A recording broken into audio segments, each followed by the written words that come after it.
అందరికీ నమస్తే. 50,000 కోట్లు, 60,000 కోట్లు, 70,000 కోట్లు. ఏంటి వేలంపాట అనుకుంటున్నారా? కాదు, ఇది మూసీ సుందరీకరణ కోసం ప్రభుత్వం పెంచుతున్న అంచనా వ్యయాలు. కాంగ్రెస్ పార్టీ అధికారంలోకి రాగానే మూసీ సుందరీకరణ అంశాన్ని మీదేసుకున్న విషయం మనకు తెలిసిందే. లండన్ థేమ్స్ బ్రిడ్జి రేంజ్లో మూసీని తయారు చేస్తామని చెప్పిన రేవంత్ రెడ్డి మొదటగా 50,000 కోట్లతో మూసీ సుందరీకరణ చేస్తామని చెప్పారు. మీ మూసీ ప్రాజెక్టు పూర్తి చేసే బాధ్యత 50,000 కోట్లతోటి మూసీ ప్రక్షాళన చేసి. అసలు మూసీ సుందరీకరణకు ఇన్ని వేల కోట్లు అవసరమా అని మేధావుల నుంచి అలాగే వివిధ సంఘాల నుంచి అనేక విమర్శలు వచ్చాయి. అయినా సరే అవేమీ పట్టించుకోకుండా కొన్ని రోజుల వ్యవధిలోనే దాని వ్యయం 60,000 కోట్లకు పెంచుతూ మీడియాకు లీకులు ఇచ్చారు.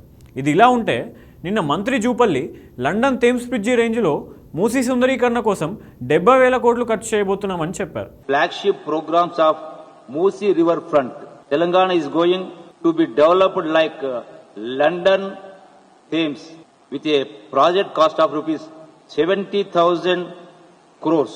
నెలల వ్యవధిలోనే అసలు ఇంకా పుల్లా పని కూడా మొదలు పెట్టకముందే 50,000 కోట్ల నుంచి 60,000 కోట్లకు, 60,000 కోట్ల నుంచి 70,000 కోట్లకు పెంచారు. మరి పని మొదలు పెడితే దీన్ని ఏకంగా 1,00,000 కోట్లకు తీసుకెళ్లేలా ఉన్నారు. సాగు నీటి కోసం నిర్మించిన కాళేశ్వరం ప్రాజెక్టుకు 1,00,000 కోట్లు అవసరమా అని విమర్శించిన కాంగ్రెస్ పార్టీ ఇప్పుడు కేవలం మూసీ సుందరీకరణ కోసం ఏకంగా 1,00,000 కోట్ల ఖర్చు వైపు అడుగులు వేస్తుంది. రేవంత్ రెడ్డి ప్రతిపక్షంలో ఉన్నప్పుడు అప్పటి ప్రభుత్వాలు నిర్మిస్తున్న ప్రాజెక్టుల అంచనా వ్యయం పెరగడంపై దీనిలో ఏదో మతలబ్ ఉందని, కేవలం కమిషన్ల కోసమే ఇలా అంచనాలు పెంచుతున్నారని ఆరోపించారు.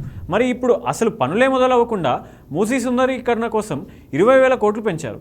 ఇప్పుడు కమిషన్ల కోసమే, అంచనాల కోసమే పెంచారని మేము అనుకోవచ్చా? మరి దీనిపై ప్రభుత్వం ఎలా స్పందిస్తుందో వేచి చూద్దాం.